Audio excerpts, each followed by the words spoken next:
ధర్మ సంస్థాపనార్థాయ సంభవామి యుగే యుగే.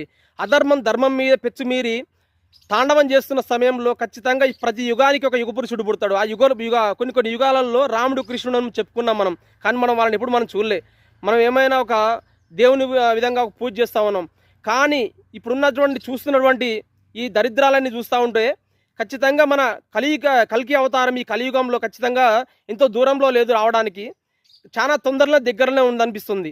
చూడండి, మన దేవాలయాలు ధ్వంసం జరుగుతున్నాయి, రథాలు తలగబెడుతున్నారు, లడ్డు కలుషితం అవుతుంది అనేసి ఇట్లా చాలా రకరకాలుగా చెప్పుకుంటూ పోతుంటే అది ఒక పిచ్చోడు చేస్తూ ఉండు, అది ఒక మీరు పట్టించుకోవాల్సిన సమయం, అది పనే కాదు అది అనేసి ఈ విధంగా హిందువుల్ని డైవర్ట్ చేస్తూ ఉన్నారన్నమాట.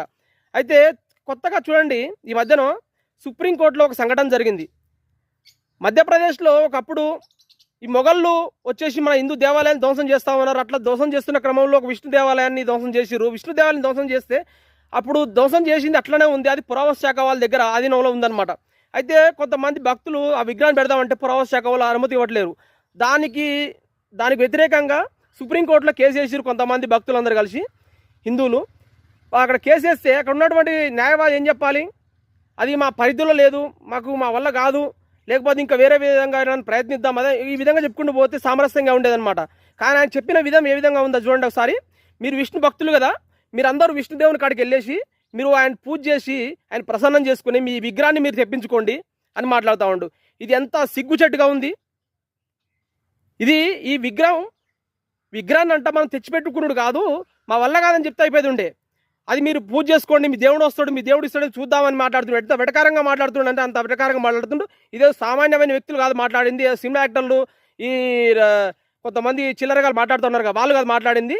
స్వయాన మన సుప్రీంకోర్టు న్యాయవాదిన, మన సుప్రీంకోర్టు జడ్జినా ఈయన మాట్లాడితే అక్కడ లాయర్లే కొంతమంది చిన్నపోయారు అనమాట. అంత చులకనగా మాట్లాడింది మన హిందూ ధర్మం గురించి, హిందూ దేవుళ్ళ గురించి.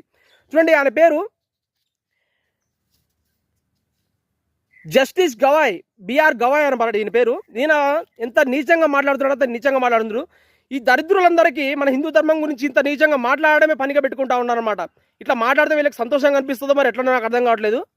కాబట్టి హిందువులారా, నేను పదే నేనే కాదు నాలాంటి వాళ్ళు ఎంతోమంది పదే చెప్తుంది ఏంటంటే మనం అందరం ఏకం కావాలి. ఏకమై ఎవరిని కొట్టనవసరం లేదు, తిట్టనవసరం లేదు.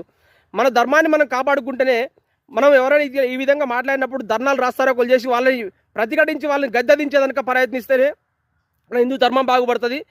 మన హిందువులు మన భారతదేశంలో ఒకప్పుడు కొన్ని రకాల జంతువులు ఉండేటి, కొన్ని ఈ విధంగా అని అంటాం కదా, ఆ విధంగా ఒకప్పుడు భారతదేశంలో హిందువులు ఉండేటోళ్ళు అనే చెప్పుకుంటానికి కూడా ఎంతో దూరంలో అయితే ఉండదు. ఈ విధంగా